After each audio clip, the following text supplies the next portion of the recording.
we noticed a guy crawling, bear crawling up the roof. You can see the guy there. Identifying 20-year-old Thomas Matthew Crooks as a suspected shooter in the rally attack. 4'4". I go to Stanford University. I have a 10-inch penis. Anybody who knew him should have seen something, should have known something was up. And I know it's kind of easy to hide, but people are going to get their affairs in order before they do something this bold. In a shocking turn of events, the father of the school shooter has leaked audio recordings in court that could change everything we thought we knew about the case. These recordings reveal chilling insights into the shooter's mindset and raise alarming questions about the events leading up to the tragedy. As the courtroom listens in disbelief, the implications of these revelations could reshape the narrative entirely. Why would your son want to kill the president? Back off! No comment. No comment! Were there any warning signs, Matthew? No comment. How's Mary holding up? No comment. We'll release a statement when our legal counsel advises us to do so. Until then, we have no comment. We just want to try to take care of ourselves right now. So please, give us our space. Have the feds released? Right, the father is saying that they are not releasing a comment right now, that they demand space as well. Fox News Digital previously reported that Crooks' parents, Matthew and Mary, called police hours before the shooting, saying that he was missing and that they were concerned about his welfare. It is unclear whether they knew that he was in possession of the AR-15 registered to his father. Both Matthew and Mary Crooks are licensed as professional counselors, according to the Pennsylvania Department of State licensing system. Stay tuned as we dive into the details that everyone is talking about. And that's a little bit old, that chart. That chart's a couple of months old, and if you want to really see something that said, take a look at what happened.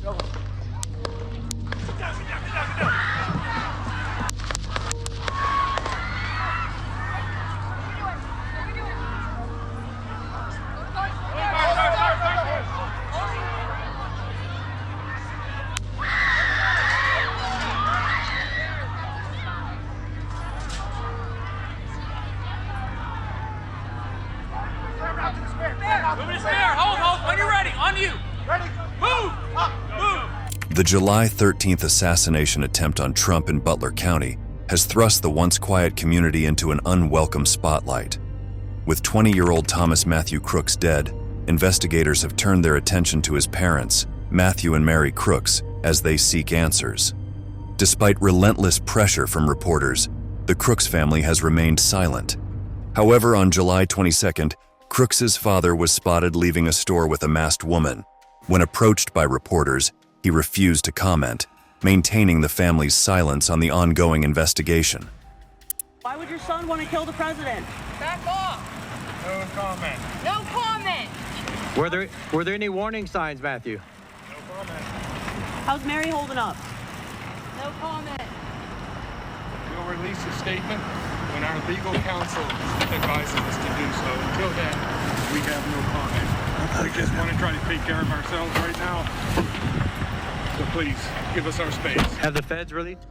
Right, the father is saying that they are not releasing a comment right now, that they demand space as well. Fox News Digital previously reported that Crooks' parents, Matthew and Mary, called police hours before the shooting, saying that he was missing and that they were concerned about his welfare. It is unclear whether they knew that he was in possession of the AR-15 registered to his father. Both Matthew and Mary Crooks are licensed as professional counselors, according to the Pennsylvania Department of State licensing system. After the attempted assassination of Trump on July 13th, Butler County became the center of intense scrutiny. Thomas Matthew Crooks, the 20-year-old gunman, was dead, but investigators quickly turned their focus to his parents, Matthew and Mary Crooks. While Matthew avoided reporters, loading items into his vehicle before driving away, the family has been cooperating with the FBI. Investigators searched the Crooks' Pittsburgh home, trying to understand the motive behind the shooting. Questions remain about how Crooks managed to bypass security and fire 8 rounds at the rally.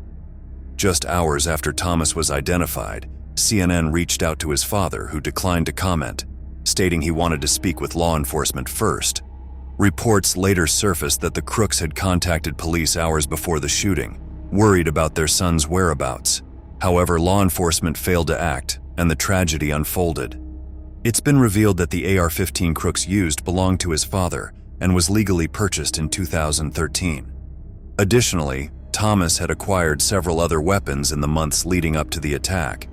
Shocked by the events, neighbors expressed disbelief, knowing little about the Crooks family before this tragedy. They came and knocked on your door and told you to leave the house. What did you know at that time? Anything? Nothing. It was a state of emergency. That was it.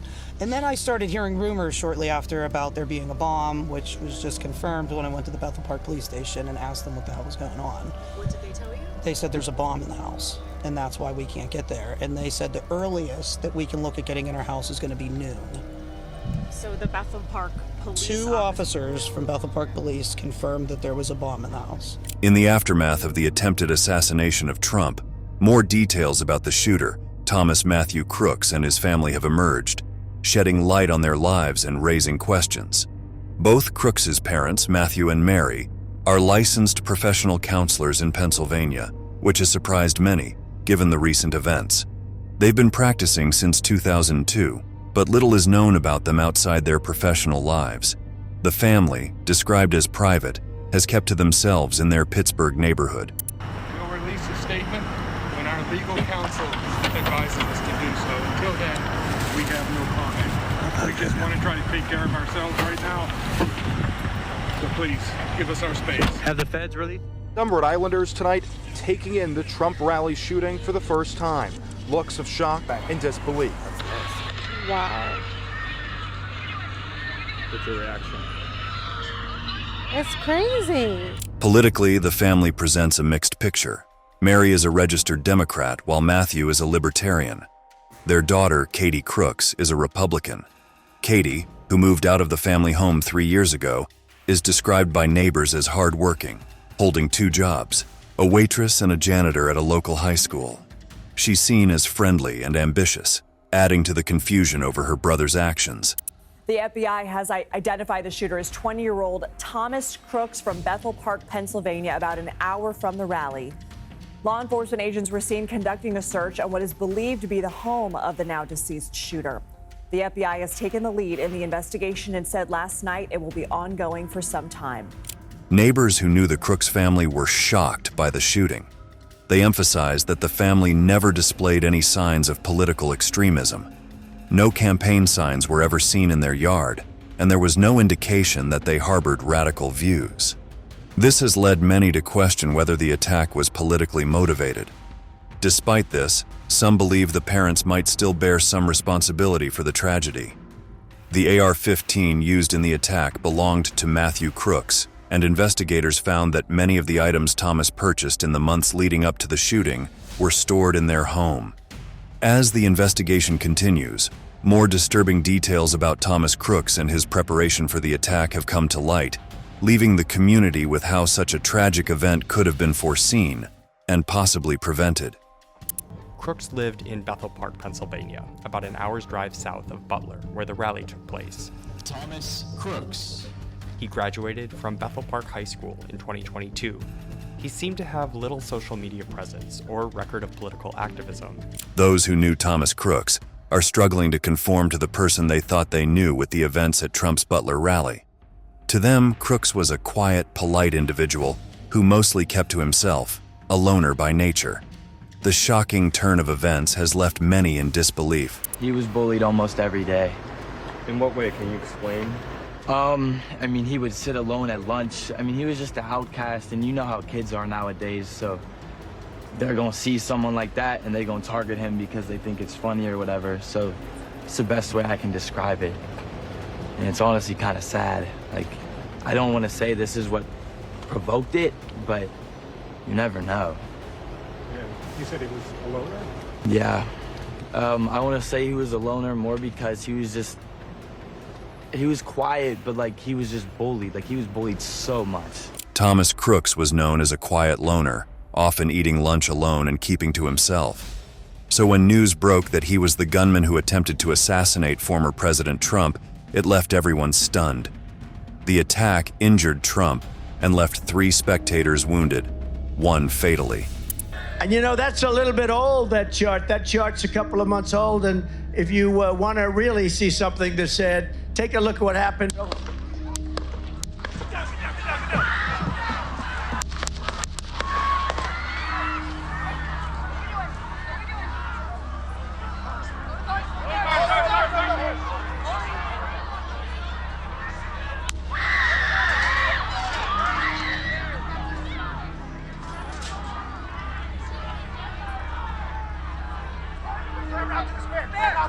Hold, when you're ready, on you.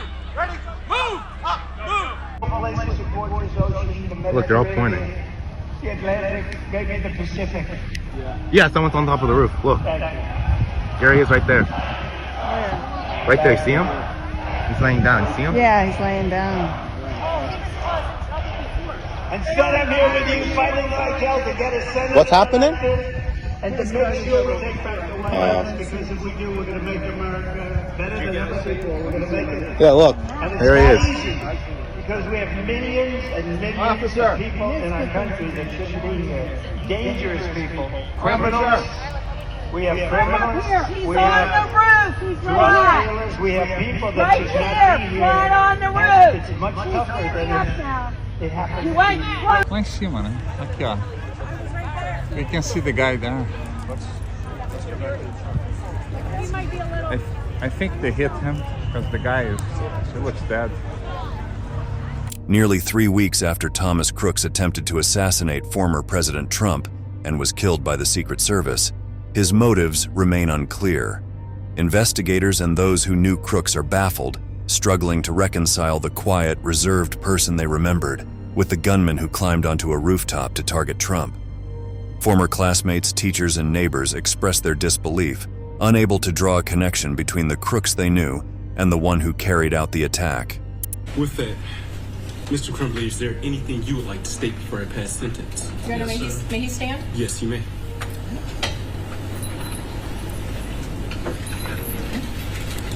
Thank you. You may proceed. In the aftermath, investigators uncovered disturbing details. Crooks had researched Ethan Crumbly, the teenage school shooter from Michigan, and shared similarities with him. Both used their father's weapons. Crooks had also received packages, marked as hazardous material in the months leading up to the shooting. His search history revealed an obsession with Trump and an interest in mental health issues like major depressive disorder, which Crumbly was diagnosed with. The investigation also found that Crooks had searched for information on a bipartisan list of political figures, including Trump, President Joe Biden, and Attorney General Merrick Garland. He looked up the dates of Trump's rallies and other key political events, suggesting a deep, unsettling fixation. These findings were disclosed during an emergency congressional hearing, where security lapses that allowed Crooks to get a clear shot at Trump were probed. U.S. Secret Service are seen surrounding his SUV. There he is. For rushing him inside the ER. Over an hour earlier, the alleged assassin, Thomas Matthew Crooks, was caught on video wandering around. A local tactical sniper also snapped this photo of him roughly 26 minutes before he climbed onto a building and attempted to kill the former president. Crooks had on him a phone and what appears to be a remote transmitter, potentially intended to set off suspicious devices he had in his car and home. According to a law enforcement bulletin obtained by CBS News, Crooks received multiple packages over the last several months, some possibly containing hazardous material. 6'4". I go to Stanford University. I have a 10-inch penis. Despite all the information gathered, investigators have yet to find concrete evidence linking Thomas Crooks to strong political beliefs or ideological motives. The FBI is investigating the case as a potential act of domestic terrorism, but Crooks' exact reasons remain a mystery. Experts have suggested that Crooks might have been more like a modern-day school shooter, focused on committing mass violence rather than driven by political ideology. Crooks grew up in Bethel Park, a suburban area near Pittsburgh, with an unremarkable background. He graduated with honors from high school in 2022 and earned an associate degree in engineering science. While registered as a Republican, he also donated to a progressive cause in 2021 adding to the confusion surrounding his motives. That people potentially observed the suspect as he was approaching the location that he eventually fired shots from. They were concerned about it, and they did what we've been asking them to do since 9/11. They contacted local authorities and reported it. So what we'll want to see in any after-action report is what happened with those reports. How was that information responded to? Was it relayed to others involved in the security ring protecting the former president? Neighbors and former classmates describe Crooks as reserved and socially awkward. He was never outspoken about his political views, even in an American politics class during his senior year. Some remember him as a quiet kid with a small circle of friends, while others recall instances where he expressed strong, albeit unclear, political opinions. These conflicting accounts only add to the uncertainty about what led Crooks to target Trump in such a violent way. This video shows him at his high school graduation. Jason Kohler, a classmate, described him as a loner. I mean, he would sit alone at lunch. I mean, he was just an outcast, and you know how kids are nowadays. And it's honestly kind of sad. Like, I don't want to say this is what provoked it, but you never know. Crooks was shot and killed by the Secret Service. Thomas Crooks's behavior before the July 13th Trump rally has led to growing scrutiny of his parents.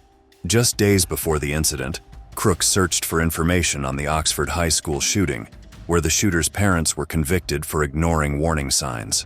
This has raised questions about whether Crooks's parents might face similar legal consequences, especially as prosecutors explore new legal theories to hold parents accountable for their children's actions. While Crooks's parents have not yet faced charges, they have already sought legal counsel and are preparing for potential repercussions. Crimo faces 7 counts of reckless conduct for sponsoring his son's application for a firearms owner identification card.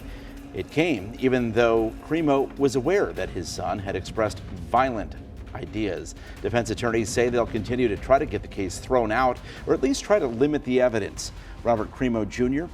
has pled not guilty. In November 2023, the father of a teenager accused of killing 7 people during a 4th of July parade in Highland Park, Illinois, pleaded guilty to reckless conduct.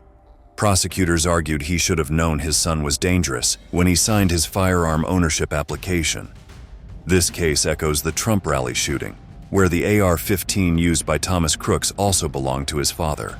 A law enforcement source told CBS News that Crooks's father called the police before the shooting, concerned about his son's whereabouts, suggesting he might have sensed something was wrong. Adam Garber of Ceasefire PA noted that the details of this call could reveal what Crooks's parents knew and when they knew it. Key questions include whether they were aware of their son's intentions and how he accessed the firearm. However, given Pennsylvania's lack of a safe storage law and Crooks was over 18, it's unlikely his parents will face charges.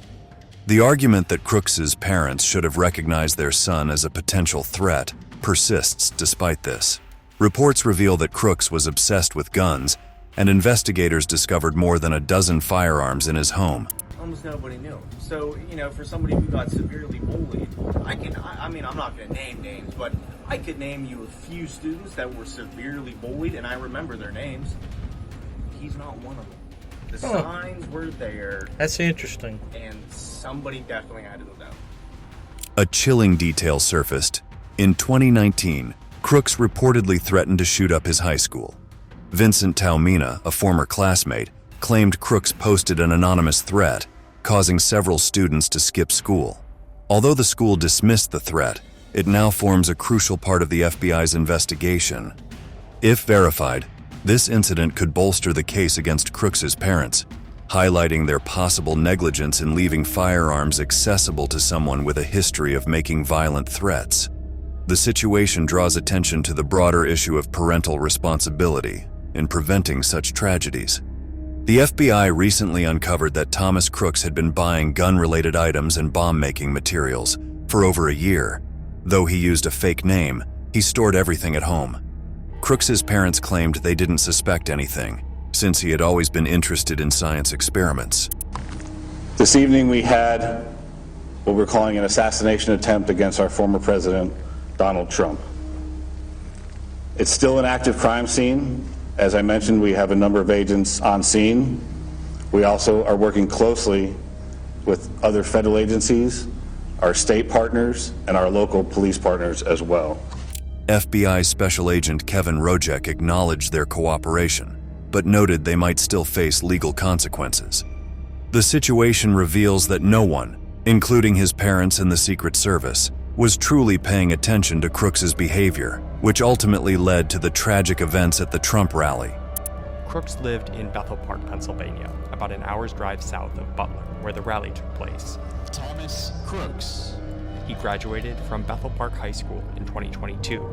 He seemed to have little social media presence or record of political activism. The assassination attempt on Donald Trump by Thomas Matthew Crooks on July 13, 2024, has sent shockwaves through the political landscape. Following the attack, President Biden ordered a thorough review of security measures at the rally, highlighting the urgent need for accountability. As the investigation unfolds, questions about the Secret Service have emerged, leading to calls for congressional inquiries. The political fallout is noticeable. Many experts warn that this incident could deepen the already intense polarization in the U.S. A recent poll revealed that 67% of Americans believe the current political climate makes violence more likely. I hope when I get back to the telephone. Look, there's no place in America for this kind of violence. It's sick. It's sick. It's one of the reasons why we have to unite this country. We cannot allow for this to be happening. We cannot be like this. We cannot condone this. And I want to thank the Secret Service and all the agencies, including the state agencies, that have been engaged in making sure that people, and we have more detail to come relative to other people maybe injured in the audience. While Biden condemned the attack and urged unity, some Republicans, like Senator J.D. Vance, pointed fingers at Democrats, claiming there has fueled such violence. The image of Trump bloodied yet defiant has become a powerful symbol that could shape his campaign. After the assassination attempt, he returned to the stage raising his fist, which resonated with his supporters as a sign of resilience. This moment might unintentionally bring his supporters together, making them see him as someone who fights against challenges. As the political situation changes, this famous picture could shape the story leading up to the election, gathering support and possibly changing the race's dynamics. So, there you have it. One dad in a courtroom turned upside down. What happens next is anyone's guess. Will justice take a new turn, or are we in for more surprises? Remember to hit that subscribe button to stay in the loop. The story's far from over, viewers.